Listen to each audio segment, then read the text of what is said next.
ചൂടുകാലം ആരംഭിച്ചതോടുകൂടി പലരുടെയും വീടുകളിൽ AC അഥവാ എയർ കണ്ടീഷണറുടെ ഉപയോഗം വളരെയധികം കൂടിയിട്ടുണ്ട്. സ്വാഭാവികമായും ഇലക്ട്രിസിറ്റി ബില്ലും കൂടിയിട്ടുണ്ടാവും.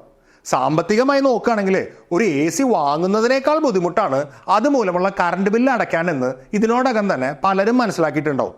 കറണ്ട് ബില്ല് കൂടാതെ തന്നെ AC ഉപയോഗിക്കാൻ കഴിയുമോ എന്നതാണ് പലരുടെയും പിന്നത്തെ ചിന്ത. ഇത് പൂർണ്ണമായും സാധ്യമല്ലെങ്കിലും AC-യുടെ ഉപയോഗം മൂലമുള്ള അമിത വൈദ്യുതി ചെലവ് ഒരു പരിധി വരെ കുറയ്ക്കാൻ ചില അറിവുകൾ സഹായിക്കും. ഒരു വെള്ളപ്പൊക്കം വന്ന് ജനൽ, വാതിൽ എന്നിങ്ങനെ പല വഴിക്കും വീട്ടിലേക്ക് വെള്ളം കയറുകയാണെന്ന് വിചാരിക്കുക. നമ്മളൊരു പമ്പ് ഉപയോഗിച്ച് വീട്ടിൽ കയറുന്ന വെള്ളം പുറത്തേക്ക് പമ്പ് ചെയ്യാൻ ശ്രമിക്കുന്നു. കൂടുതൽ ശക്തിയുള്ള പമ്പ് ഉപയോഗിച്ച് വെള്ളം പമ്പ് ചെയ്ത് കളയാൻ ശ്രമിക്കുന്നതിനേക്കാൾ എന്തുകൊണ്ടും നല്ലത് ജനലും വാതിലും അടച്ച് വീട്ടിലേക്ക് കയറുന്ന വെള്ളത്തിന്റെ അളവ് പരമാവധി കുറയ്ക്കുന്നതാണ് എന്ന് നമുക്ക് എല്ലാവർക്കും അറിയാം. അതുപോലെയാണ് ചൂടിന്റെ കാര്യവും. വൈദ്യുതി ചെലവാക്കി കൂടുതൽ സമയം AC ഓടിക്കുന്നതിനേക്കാൾ എന്തുകൊണ്ടും നല്ലത് പല വഴിക്ക് വീട്ടിലേക്ക് കയറുന്ന ചൂടിന്റെ അളവ് കുറയ്ക്കുന്നതാണ്. പലപ്പോഴും നമ്മൾ പ്രതീക്ഷിക്കാത്ത വഴികളിലൂടെ ആയിരിക്കും വീട്ടിലേക്ക് ചൂട് കടക്കുന്നുണ്ടായിരിക്കുക. AC-യുടെ ടെമ്പറേച്ചർ സെറ്റിങ്ങിലുള്ള ചെറിയ ചില വ്യത്യാസങ്ങൾ വരെ വൈദ്യുതി ഉപയോഗത്തിൽ കാര്യമായ ഒരു മാറ്റം ഉണ്ടാക്കും. അടിസ്ഥാനപരമായിട്ട് ഒരു എയർ കണ്ടീഷണർ എങ്ങനെ പ്രവർത്തിക്കുന്നു, AC മൂലമുള്ള ഊർജ്ജ ഉപയോഗം കുറയ്ക്കാൻ നമുക്ക് എന്തൊക്കെ ചെയ്യാൻ കഴിയും, ഈ വീഡിയോ വഴി ഒന്ന് കണ്ടു നോക്കാം. ഹായ് ഫ്രണ്ട്സ്, സയൻസ് ഫോർ മാസിന്റെ പുതിയൊരു വീഡിയോയിലേക്ക് സ്വാഗതം. നമുക്കൊരിക്കലും ഇരുട്ടിനെ ഉണ്ടാക്കാൻ കഴിയില്ല. കാരണം ഇരുട്ട് എന്ന് പറയുന്ന ഒരു സാധനമില്ല. പ്രകാശത്തിന്റെ അഭാവത്തെയാണ് നമ്മൾ ഇരുട്ടെന്ന് വിളിക്കുന്നത്. ഒരു മുറിയിലെ പ്രകാശം മുഴുവനും കളയുമ്പോഴാണ് ആ മുറി ഇരുട്ടാകുന്നത് എന്ന് പറഞ്ഞ പോലെ നമുക്കൊരിക്കലും തണുപ്പിനെയും ഉണ്ടാക്കാൻ കഴിയില്ല. കാരണം തണുപ്പ് എന്ന് പറയുന്ന ഒരു സാധനമില്ല. ചൂടിന്റെ അഭാവത്തെയാണ് നമ്മൾ തണുപ്പ് എന്ന് വിളിക്കുന്നത്. ഒരു മുറിയിൽ നിന്നും ചൂട് വലിച്ചു കളയുമ്പോഴാണ് ആ മുറി തണുക്കുന്നത്. അല്ലാതെ ആ മുറിയിലേക്ക് നമ്മൾ തണുപ്പിനെ കൊടുക്കുകയല്ല ചെയ്യുന്നത്. അങ്ങനെ ഒരു മുറിയിൽ നിന്നും ചൂടിനെ വലിച്ചെടുത്ത ശേഷം ആ ചൂടിനെ മുറിയുടെ പുറത്തു കൊണ്ട് കളയുന്ന ഉപകരണമാണ് AC. അതായത് ഒരു AC റൂമിനെ തണുപ്പിക്കുന്നു എന്ന് നമ്മൾ പറയുന്നുണ്ടെങ്കിലും ടെക്നിക്കലി റൂമിൽ നിന്നും ചൂട് വലിച്ചെടുക്കുകയാണ് AC ചെയ്യുന്നത്. പക്ഷേ ഈ ഒരു കോൺസെപ്റ്റ് അത്ര പെട്ടെന്ന് നമുക്ക് ഉൾക്കൊള്ളാൻ കഴിയില്ല. അതുകൊണ്ട് കാര്യങ്ങൾ എളുപ്പത്തിൽ മനസ്സിലാക്കാനും കൺഫ്യൂഷൻ ഒഴിവാക്കാനും വേണ്ടി തണുപ്പിക്കുക, തണുപ്പുണ്ടാക്കുക എന്നുള്ള രീതിയിലുള്ള വാക്കുകൾ തന്നെയാണ് ഈ വീഡിയോയിൽ ഉപയോഗിക്കുന്നത്. ടെക്നിക്കൽ കറക്റ്റ്നെസ് മെയിൻറ്റെയിൻ ചെയ്യാൻ വേണ്ടി ഈ ഒരു കാര്യം നേരത്തെ പറഞ്ഞിട്ടു എന്ന് മാത്രം. ഇനി നമുക്ക് കാര്യത്തിലേക്ക് കിടക്കാം. വെള്ളം എപ്പോഴും മുകളിൽ നിന്നും താഴേക്ക് മാത്രമേ നാച്ചുറൽ ആയിട്ട് ഒഴുകൂ എന്ന് നമുക്കറിയാം.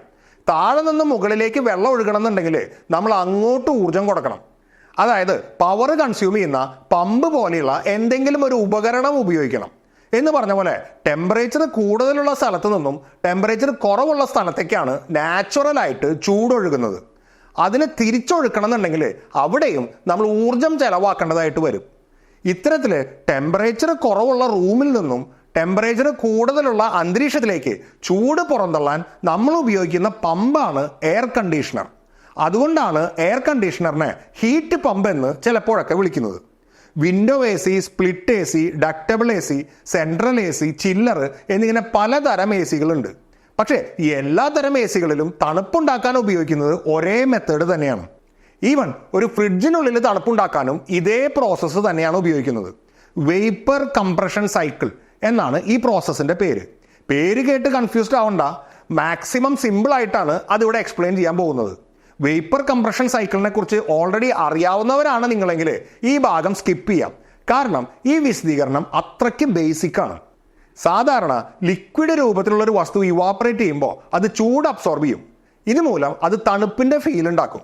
ഇപ്പോൾ ഉദാഹരണത്തിന് നമ്മുടെ കയ്യിൽ നിന്നും സാനിറ്റൈസർ ഇവാപ്പറേറ്റ് ചെയ്ത് പോകുമ്പോൾ ഒരു ചെറിയ തണുപ്പ് ഫീൽ ചെയ്യുന്നത് കണ്ടിട്ടില്ലേ? ഇവാപ്പറേറ്റ് ചെയ്യുന്ന സമയത്ത് സാനിറ്റൈസറിലെ സ്പിരിറ്റ് നമ്മുടെ കയ്യിൽ നിന്നും ചൂട് വലിച്ചെടുക്കുന്നത് കൊണ്ടാണ് അങ്ങനെ തണുപ്പ് ഫീൽ ചെയ്യുന്നത്. ഇതുപോലെ തന്നെ ഒരു ഡിയോഡറന്റ് നമ്മുടെ മേലെ അടിക്കുമ്പോഴും ഒരു തണുപ്പ് ഫീൽ ചെയ്യാറുണ്ട്. ഇതിന് കാരണവും ഇതേ ഇവാപ്പറേഷൻ തന്നെയാണ്. മിക്ക ഡിയോഡറന്റുകളിലും കംപ്രസ് ചെയ്ത് ദ്രവരൂപത്തിലാക്കിയിട്ടുള്ള ബ്യൂട്ടൈൻ എന്ന വാതകം ഉണ്ടാവും. നമ്മൾ കുക്കിങ്ങിന് ഉപയോഗിക്കുന്ന LPG സിലിണ്ടറിനകത്തും ബ്യൂട്ടൈൻ തന്നെയാണ് പ്രധാനമായും ഉള്ളത്. നോർമൽ റൂം ടെമ്പറേച്ചറിൽ ബ്യൂട്ടൈൻ വാതക രൂപത്തിലാണ് ഉണ്ടാകേണ്ടത്. ഡിയോഡറന്റ് ബോട്ടിലിനകത്തുള്ള ഉയർന്ന പ്രഷർ മൂലമാണ് അതിനകത്ത് ബ്യൂട്ടൈൻ ദ്രാവക രൂപത്തിൽ ഇരിക്കുന്നത്. നമ്മൾ സ്പ്രേ ചെയ്യുന്ന സമയത്ത് ബോട്ടിലിന്റെ നോസിലിന്റെ ഉള്ളിൽ കൂടെ കടന്ന് പുറത്തു വരുമ്പോൾ ലിക്വിഡ് രൂപത്തിലുള്ള ബ്യൂട്ടൈൻ്റെ മേലുള്ള പ്രഷർ പെട്ടെന്ന് റിലീസ് ആവും. അപ്പോൾ അത് ഇവാപ്പറേറ്റ് ചെയ്യാൻ തുടങ്ങും. അങ്ങനെ ഇവാപ്പറേറ്റ് ചെയ്യാൻ അതിന് ചൂട് വേണം. ഇതിനാവശ്യമായ ചൂട് നമ്മുടെ ശരീരത്തിൽ നിന്നും വലിച്ചെടുക്കുമ്പോഴാണ് നമുക്ക് തണുപ്പ് അനുഭവപ്പെടുന്നത്. ഏകദേശം ഇതേ രീതിയിൽ തന്നെയാണ് ഒരു എ സിക്കകത്തും തണുപ്പുണ്ടാക്കുന്നത്. പക്ഷേ ഈ ഒരു പ്രോസസ്സ് ആവർത്തിച്ച് ചെയ്യേണ്ടതുള്ളത് കൊണ്ടും ഡിയോഡ്രന്റിൽ ചെയ്യുന്ന പോലെ ബ്യൂട്ടൈൻ വാതകം വേസ്റ്റ് ആക്കി കളയാൻ കഴിയാത്തത് കൊണ്ടും ഇതിനെ ഒരു ക്ലോസ്ഡ് സൈക്കിൾ ആക്കി ചെയ്യുന്നു എന്ന് മാത്രം. അതായത് നമ്മുടെ കയ്യിൽ ഒരു വലിയ സിലിണ്ടർ നിറയെ കംപ്രസ് ചെയ്ത് ലിക്വിഡ് രൂപത്തിലാക്കിയിട്ടുള്ള ബ്യൂട്ടൈൻ വാതകം പോലെയുള്ള ഒരു വാതകം ഉണ്ടെന്ന് വിചാരിക്കുക. തൽക്കാലം അതിനെ റെഫ്രിജറന്റ് എന്ന് വിളിക്കാം. ഇതുപയോഗിച്ച് നമുക്കൊരു റൂം തണുപ്പിക്കണം. എന്നാൽ ഇതിലെ ഗ്യാസ് വേസ്റ്റ് ആക്കി കളയാൻ പാടില്ല. അത് തന്നെ റീയൂസ് ചെയ്യാൻ വേണം. അങ്ങനെയാണെങ്കിൽ നമ്മൾ എന്ത് ചെയ്യും? ഈ സിലിണ്ടറിൽ ഉയർന്ന പ്രഷറിൽ ലിക്വിഡ് രൂപത്തിലിരിക്കുന്ന വാതകത്തെ ഒരു ചെറിയ നോസിലിൻ്റെ ഉള്ളിൽ കൂടെ തുറന്നു വിട്ടാൽ അതിൻ്റെ മേലുള്ള പ്രഷർ പെട്ടെന്ന് കുറയുകയും അത് ഇവാപ്പറേറ്റ് ചെയ്യാൻ തുടങ്ങുകയും ചെയ്യും. അപ്പോൾ സ്വാഭാവികമായും തണുപ്പുണ്ടാവും. പക്ഷേ അതിനെ നേരെ റൂമിലേക്ക് തുറന്നു വിട്ടാൽ അത് റീയൂസ് ചെയ്യാൻ കഴിയില്ല. മാത്രമല്ല അത് നമുക്ക് ശ്വസിക്കാൻ കഴിയുന്ന വാതകമായിക്കൊള്ളണമെന്നില്ല. അപ്പോൾ പിന്നെ എന്ത് ചെയ്യും? നമ്മൾ അതിനെ ഒരു കോപ്പർ ട്യൂബിൻ്റെ ഉള്ളിലേക്ക് തുറന്നു വിടും. ആ ട്യൂബിൻ്റെ ഉള്ളിൽ വെച്ച് അത് ഇവാപ്പറേറ്റ് ചെയ്യാൻ തുടങ്ങും. അപ്പോൾ ട്യൂബ് തണുക്കും. എന്നാൽ ഈ തണുപ്പ് നമുക്ക് റൂമിലേക്ക് എത്തിക്കണം. അതിനായിട്ട് ഈ ട്യൂബിൻ്റെ ബാക്കിലായിട്ട് ഒരു ഫാൻ വെക്കും. ഈ ഫാൻ റൂമിലെ കാറ്റിനെ ഈ തണുത്ത ട്യൂബിൻ്റെ പുറത്തുകൂടെ കടത്തിവിടും. അപ്പോൾ ആ കാറ്റ് തണുക്കും. അങ്ങനെ തണുത്ത കാറ്റ് റൂമിലേക്ക് തിരിച്ചു വരുമ്പോൾ റൂമും തണുക്കും. ഇതാണ് നമ്മുടെ എ സിയുടെ ഇൻഡോർ മെഷീൻ ചെയ്യുന്നത്. ഈ ട്യൂബിനകത്ത് വെച്ച് റെഫ്രിജറന്റ് വാതകം ഇവാപ്പറേറ്റ് ചെയ്യുന്നത് കൊണ്ട് ടെക്നിക്കലി ഇതിനെ ഇവാപ്പറേറ്റർ എന്നാണ് വിളിക്കുക. പക്ഷേ നമുക്ക് സുപരിചിതമായ പേര് ഇൻഡോർ യൂണിറ്റ് എന്നാണ്. ഇനി നമ്മളിങ്ങനെ തുടർച്ചയായിട്ട് സിലിണ്ടറിൽ നിന്നും ഗ്യാസ് തുറന്നു വിട്ടുകൊണ്ടിരുന്നാൽ കുറച്ച് കഴിയുമ്പോൾ ഗ്യാസ് തീരും. അതുകൊണ്ട് ഈ ട്യൂബിനുള്ളിലേക്ക് റിലീസ് ചെയ്യുന്ന ഗ്യാസിനെ വീണ്ടും കംപ്രസ് ചെയ്ത് ലിക്വിഡ് രൂപത്തിലാക്കി ഈ സിലിണ്ടറിൻ്റെ അകത്തേക്ക് തന്നെ തിരിച്ചു കയറ്റണം. എന്നാലേ ഈ ഒരു പ്രോസസ്സ് നമുക്ക് തുടർച്ചയായിട്ട് റിപ്പീറ്റ് ചെയ്യാൻ കഴിയുള്ളൂ. അതിനാണ് എ സിയിലെ കംപ്രസർ ആവശ്യമായിട്ട് വരുന്നത്. ഈ കംപ്രസറാണ് ഒരു എ സിയുടെ മാക്സിമം പവർ കൺസ്യൂം ചെയ്യുന്ന ഭാഗം. ഈ ട്യൂബിനുള്ളിൽ വെച്ച് കുറഞ്ഞ പ്രഷറിൽ ഇവാപ്പറേറ്റ് ചെയ്ത് വാതക രൂപത്തിലായ റെഫ്രിജറന്റ് ഒരു കോപ്പർ ട്യൂബ് വഴി തന്നെ കംപ്രസറിലെത്തും. കംപ്രസർ ഈ വാതകത്തെ കംപ്രസ് ചെയ്ത് ഉയർന്ന പ്രഷറിലേക്ക് എത്തിക്കും. പക്ഷേ ഏതൊരു വാതകത്തെയും നമ്മൾ കംപ്രസ് ചെയ്താൽ വാതകത്തിൻ്റെ ടെമ്പറേച്ചർ കൂടും. ഉദാഹരണത്തിന് നമ്മളൊരു ഹാൻഡ് പമ്പോ ഫുട് പമ്പോ ഉപയോഗിച്ച് സൈക്കിൾ ചക്രത്തിൽ കാറ്റടിക്കാൻ നോക്കിയാൽ പമ്പ് ചൂടാകുന്നത് കണ്ടിട്ടില്ലേ? ആക്ച്വലി പമ്പ് മാത്രമല്ല ചൂടാകുന്നത്, അതിനകത്തെ എയറും ചൂടാകുന്നുണ്ട്.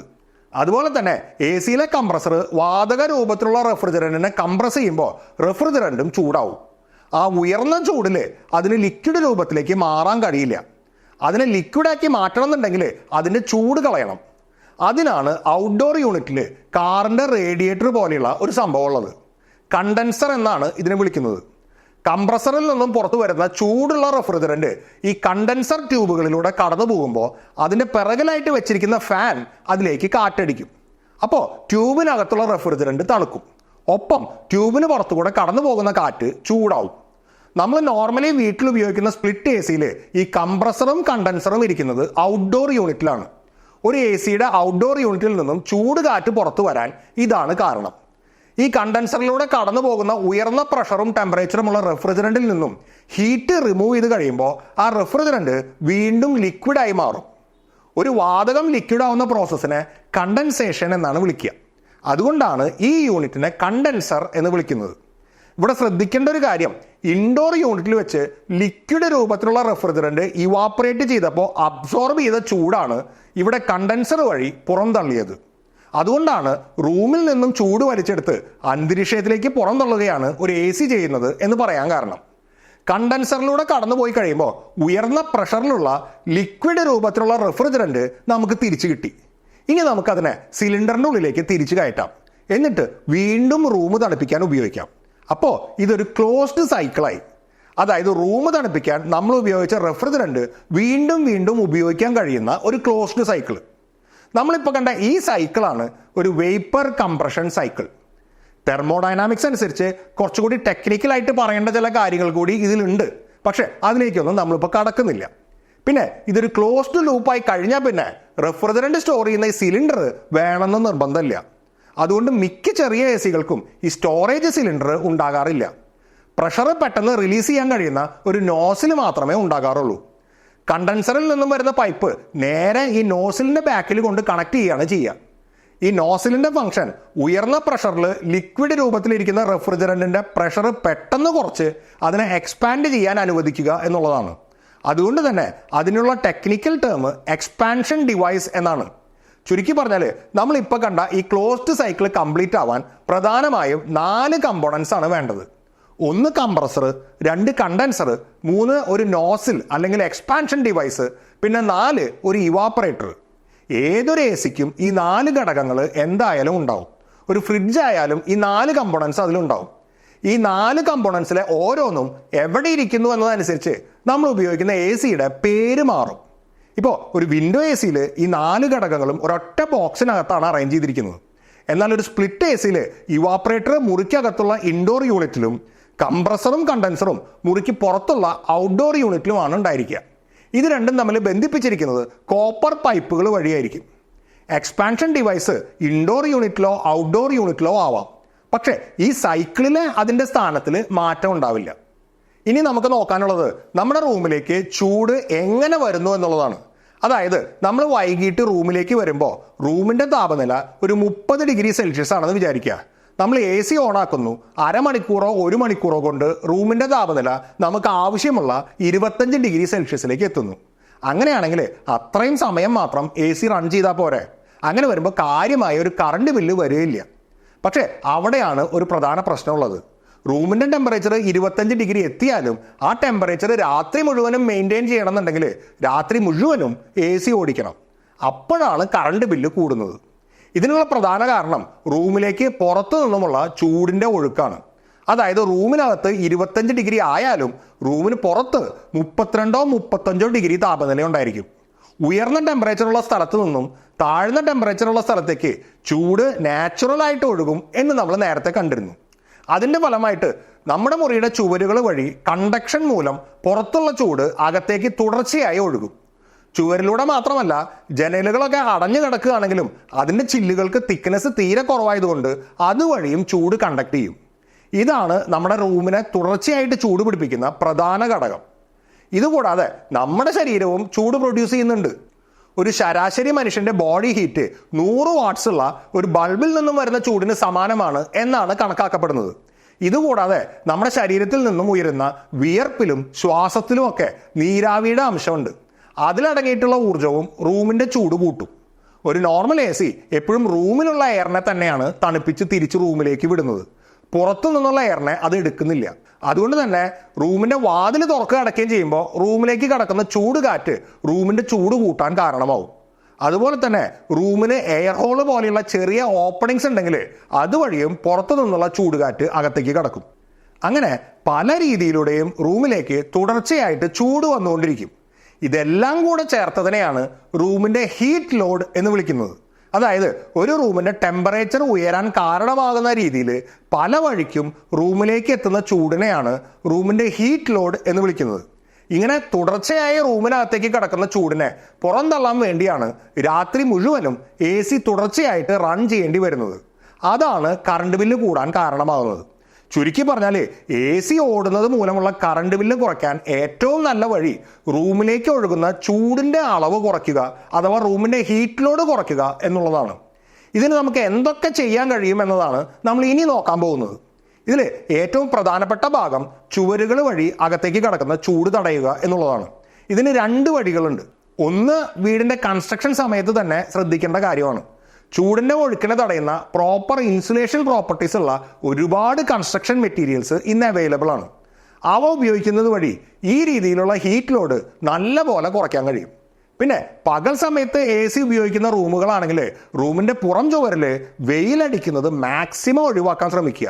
അതുപോലെ തന്നെ സൂര്യപ്രകാശം നേരിട്ട് റൂമിലെത്താത്ത രീതിയിൽ ജനലുകൾക്ക് ബ്ലൈൻഡ്സ് ഉപയോഗിക്കാൻ ശ്രദ്ധിക്കുക. അങ്ങനെ നേരിട്ടുള്ള ഹീറ്റ് ലോഡ് കുറയ്ക്കാൻ ചില വഴികളുണ്ട്. ഈ പറഞ്ഞത് കൂടാതെ ചുവരുകൾ വഴിയുള്ള ചൂടിൻ്റെ ഒഴുക്ക് കുറയ്ക്കാൻ മറ്റൊരു വഴി കൂടിയുണ്ട്. അതായത് കണ്ടക്ഷൻ വഴിയുള്ള ചൂടിൻ്റെ ഒഴുക്ക് എപ്പോഴും ടെമ്പറേച്ചർ ഡിഫറൻസ് അനുസരിച്ചിരിക്കും.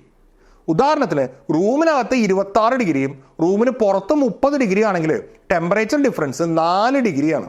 അപ്പോൾ റൂമിനകത്തേക്കുള്ള ചൂടിൻ്റെ ഒഴുക്ക് താരതമ്യേന കുറവായിരിക്കും. എന്നാൽ റൂമിനകത്ത് 22 ഡിഗ്രിയും റൂമിന് പുറത്ത് 30 ഡിഗ്രിയും ആണെങ്കിൽ ടെമ്പറേച്ചർ ഡിഫറൻസ് 8 ഡിഗ്രി ആയി. ഈ അവസ്ഥയിൽ നേരത്തെ ഒഴുകിയതിൻ്റെ ഇരട്ടി ചൂട് റൂമിലേക്ക് ഒഴുകും. അത് മുഴുവനും റിമൂവ് ചെയ്യാൻ നമ്മുടെ AC ഒരുപാട് പണിയെടുക്കേണ്ടി വരും. സ്വാഭാവികമായും കറണ്ട് ബില്ല് കൂടും. 24 മുതൽ 26 ഡിഗ്രി സെൽഷ്യസ് വരെയാണ് റൂമിനകത്തെ കംഫർട്ട് ടെമ്പറേച്ചർ ആയിട്ട് പൊതുവെ കണക്കാക്കപ്പെടുന്നത്. AC-യുടെ ടെമ്പറേച്ചർ സെറ്റിംഗ് അതനുസരിച്ച് അഡ്ജസ്റ്റ് ചെയ്യുന്നത് വഴി ഒരു പരിധി വരെ AC-യുടെ വൈദ്യുതി ഉപയോഗം കുറയ്ക്കാൻ കഴിയും. റൂമിൻ്റെ ഹീറ്റ് ലോഡ് കുറയ്ക്കാൻ ഇനി ശ്രദ്ധിക്കേണ്ട കാര്യം പുറത്തു നിന്നുള്ള ചൂട് കാറ്റ് റൂമിനകത്തേക്ക് കടക്കുന്നത് കുറയ്ക്കുക എന്നുള്ളതാണ്. കാരണം പുറത്തു നിന്നുള്ള കാറ്റിന് 2 പ്രശ്നങ്ങളുണ്ട്. ഒന്ന്, അതിൻ്റെ ടെമ്പറേച്ചർ 30-32 ഡിഗ്രി ഒക്കെ ആയിരിക്കും. 2, അതിൽ ഹ്യൂമിഡിറ്റിയുടെ അളവ് വളരെ കൂടുതലായിരിക്കും. ഇതിൽ ഹ്യൂമിഡിറ്റി മൂലമുള്ള ഹീറ്റ് ലോഡ് വളരെ കൂടുതലാണ്. അതുകൊണ്ടാണ് പുറത്തു നിന്നുള്ള കാറ്റ് റൂമിനകത്തേക്ക് കടക്കുന്നത് പരമാവധി കുറയ്ക്കാൻ ശ്രമിക്കണം എന്ന് പറയുന്നത്. എന്ന് കരുതി റൂം പൂർണ്ണമായും എല്ലാ രീതിയിലും സീല് ചെയ്യണം എന്നല്ല. 2 പേര് കിടക്കുന്ന ഒരു റൂമിൽ ബ്രീത്തിങ്ങിന് വേണ്ടി ഓക്സിജൻ കിട്ടാനും കാർബൺ ഡയോക്സൈഡ് പുറത്തു പോകാനും ആവശ്യമായ ചെറിയ ചില ഓപ്പണിങ്ങുകൾ ഉണ്ടാവണം. പക്ഷേ അതിന് നമ്മൾ നോർമലി കാണുന്ന അത്രയ്ക്ക് വലിയൊരു എയർ ഹോളിൻ്റെ ആവശ്യമൊന്നുമില്ല. ഇനി ഈ പറഞ്ഞ രീതിയിലൊക്കെ നമ്മളൊരു റൂമിൻ്റെ ഹീറ്റ് ലോഡ് മാക്സിമം കുറച്ചു എന്ന് വിചാരിക്കുക. എന്നാലും ടെമ്പറേച്ചർ മെയിൻറ്റെയിൻ ചെയ്യാൻ AC ഓണാക്കി തന്നെ വെക്കേണ്ടി വരും. അപ്പോൾ പിന്നെ എങ്ങനെയാണ് വൈദ്യുതി ഉപയോഗം കുറയുന്നത്? ഇത് മനസ്സിലാക്കാനായിട്ട് എല്ലാ AC-കളിലുമുള്ള കൺട്രോൾ സിസ്റ്റത്തെക്കുറിച്ച് അറിഞ്ഞിരിക്കണം. അതായത് എല്ലാ AC-കളിലും തെർമോസ്റ്റാറ്റ് എന്ന് വിളിക്കുന്ന ഒരു കൺട്രോൾ മെക്കാനിസം ഉണ്ട്. ഒരു AC-യുടെ ടെമ്പറേച്ചർ 25 ഡിഗ്രിയിലാണ് സെറ്റ് ചെയ്തിരിക്കുന്നത് എങ്കിൽ റൂമിലെ ടെമ്പറേച്ചർ 25 ഡിഗ്രി എത്തുമ്പോൾ AC-യുടെ കംപ്രസർ ഓഫ് ആക്കുക എന്നതാണ് തെർമോസ്റ്റാറ്റിൻ്റെ ഒരു ജോലി. കംപ്രസർ ഓഫായി കഴിഞ്ഞാൽ പുറത്തു നിന്നുള്ള ചൂടിൻ്റെ ഒഴുക്ക് മൂലം റൂമിലെ ടെമ്പറേച്ചർ കൂടാൻ തുടങ്ങും. അങ്ങനെ ടെമ്പറേച്ചർ 26 ഡിഗ്രി ആകുമ്പോൾ കംപ്രസറിനെ വീണ്ടും ഓണാക്കുക എന്നതാണ് തെർമോസ്റ്റാറ്റിൻ്റെ രണ്ടാമത്തെ ജോലി. അങ്ങനെ റൂമിലെ ടെമ്പറേച്ചർ നമ്മൾ സെറ്റ് ചെയ്ത ടെമ്പറേച്ചറിനോട് അടുത്ത് തന്നെ മെയിൻറ്റെയിൻ ചെയ്യുക എന്നതാണ് തെർമോസ്റ്റാറ്റിൻ്റെ ഫംഗ്ഷൻ. പണ്ട് കാലങ്ങളിൽ ഇതിന് മെക്കാനിക്കൽ തെർമോസ്റ്റാറ്റാണ് യൂസ് ചെയ്തിരുന്നത്. ഇന്ന് ഇതിൻ്റെ സ്ഥാനത്ത് സെൻസറുകൾ വന്നു. എന്തായാലും ഈ ഒരു പ്രോസസ്സ് എല്ലാ AC-കളിലും സദാസമയവും നടക്കുന്നുണ്ട്. നമ്മൾ രാത്രി മുഴുവനും AC ഓണാക്കി വെച്ചാലും രാത്രി മുഴുവനും AC-യുടെ കംപ്രസർ ഓടുന്നുണ്ടായിരിക്കില്ല. നമ്മൾ സെറ്റ് ചെയ്തിരിക്കുന്ന ടെമ്പറേച്ചർ റൂമിൽ വന്നാൽ കംപ്രസർ അപ്പം ഓഫാവും. പിന്നെ ഒരല്പനേരം കഴിഞ്ഞ് ടെമ്പറേച്ചർ കുറച്ചൊന്ന് കൂടുമ്പോഴേ കംപ്രസർ വീണ്ടും ഓണാവും. രാത്രി എത്ര സമയം കംപ്രസർ ഓടും, എത്ര സമയം ഓടാതിരിക്കുമെന്ന് തീരുമാനിക്കുന്നത് റൂമിൻ്റെ ഹീറ്റ് ലോഡാണ്. റൂമിൻ്റെ ഹീറ്റ് ലോഡ് കൂടുതലാണെങ്കിൽ കംപ്രസർ അടിക്കടി ഓണാവേണ്ടി വരും. മാത്രമല്ല ടെമ്പറേച്ചർ മെയിൻറ്റെയിൻ ചെയ്യാൻ കൂടുതൽ സമയം കംപ്രസർ ഓടേണ്ടിയും വരും. എന്നാൽ റൂമിൻ്റെ ഹീറ്റ് ലോഡ് ഏതെങ്കിലും രീതിയിൽ കുറയ്ക്കാൻ കഴിഞ്ഞാൽ കംപ്രസർ ഓൺ ആയിരിക്കുന്ന സമയം കുറയും. അതിനിടയിലുള്ള ഇടവേളകൾ കൂടും. ഒരു AC-യിൽ മാക്സിമം പവർ കൺസ്യൂം ചെയ്യുന്ന ഘടകം അതിൻ്റെ കംപ്രസർ ആണെന്ന് നമ്മൾ നേരത്തെ പറഞ്ഞിരുന്നു. റൂമിലെ ഹീറ്റ് ലോഡ് കുറയ്ക്കുന്നത് വഴി കംപ്രസറിൻ്റെ പ്രവർത്തന സമയം നമുക്ക് കുറയ്ക്കാൻ കഴിഞ്ഞാൽ അത് ഇലക്ട്രിസിറ്റിയുടെ ഉപയോഗം വളരെയധികം കുറയ്ക്കും. ചുരുക്കി പറഞ്ഞാൽ റൂമിൻ്റെ ഹീറ്റ് ലോഡ് കുറയ്ക്കുന്നതാണ് AC ഉപയോഗിക്കുന്നത് മൂലമുള്ള ഇലക്ട്രിസിറ്റി ബില്ല് കുറയ്ക്കാനുള്ള ഏറ്റവും നല്ല വഴി. എയർ കണ്ടീഷനിങ് എന്നത് വളരെ വിപുലമായ ടോപ്പിക്കാണ്. എന്താണ് 5 സ്റ്റാർ AC, എന്താണ് ഇൻവെർട്ടർ AC-യുടെ കപ്പാസിറ്റി പറയാൻ ഉപയോഗിക്കുന്ന ഈ ടൺ എന്നത് ശരിക്കും എന്താണ് എന്നിങ്ങനെ ഒരുപാട് കാര്യങ്ങൾ ഇനിയും പറയാനുണ്ട്. ഈ പറഞ്ഞത് കൂടാതെ വേറെ എന്തെങ്കിലും അറിയണമെന്നുണ്ടെങ്കിൽ അത് കമൻസ് വഴി അറിയിക്കാം. ഈ വിഷയത്തിൽ അടുത്ത വീഡിയോ ചെയ്യുമ്പോൾ അതുകൂടെ ഉൾപ്പെടുത്താൻ ശ്രമിക്കാം. ഈ വീഡിയോയെ നിങ്ങൾ എങ്ങനെ സ്വീകരിക്കുന്നു എന്നതനുസരിച്ചായിരിക്കും അടുത്ത വീഡിയോ ചെയ്യുന്നത്. ഈയിടെയായിട്ട് യൂട്യൂബ് അൽഗോരിതത്തിൽ വന്ന ചില മാറ്റങ്ങൾ മൂലം ഈ ചാനലിൻ്റെ സബ്സ്ക്രൈബേഴ്സായ എല്ലാവരിലേക്കും തന്നെ ഇതിലെ വീഡിയോസ് എത്തുന്നില്ല എന്ന് മനസ്സിലാക്കാൻ കഴിഞ്ഞു. അതുകൊണ്ട് വീഡിയോ ഇഷ്ടപ്പെട്ടാൽ ഒന്ന് ലൈക്ക് ചെയ്യാൻ മറക്കരുത്. ബുദ്ധിമുട്ടില്ലെങ്കിൽ ഒരു ചെറിയ കമൻ്റ് ഇടാനും ശ്രദ്ധിക്കുക. ഇത്തരം കാര്യങ്ങൾക്ക് യൂട്യൂബ് അൽഗോരിതത്തിൽ വലിയ പ്രാധാന്യമുണ്ട്. വീഡിയോയുടെ റീച്ച് കൂട്ടാൻ ഇത് സഹായിക്കും. അതുപോലെ തന്നെ ഇത്തരം വീഡിയോസ് ഇഷ്ടപ്പെടാൻ സാധ്യതയുള്ള നിങ്ങളുടെ സുഹൃത്തുക്കളുമായിട്ട് ഈ വീഡിയോ ഷെയർ ചെയ്യുകയും ചെയ്യുക. നിങ്ങളുടെയൊക്കെ സപ്പോർട്ടാണ് കൂടുതൽ വീഡിയോസ് ചെയ്യാനുള്ള എൻ്റെ ഏക പ്രചോദനം. ഓർക്കുക, ഒരറിവും ചെറുതല്ല. അറിഞ്ഞിട്ടിപ്പോൾ എന്താ ഗുണം എന്ന ചോദ്യത്തിന് പ്രസക്തിയില്ല. അറിവ് അറിവിൽ തന്നെ പൂർണ്ണമാണ്. Thank you.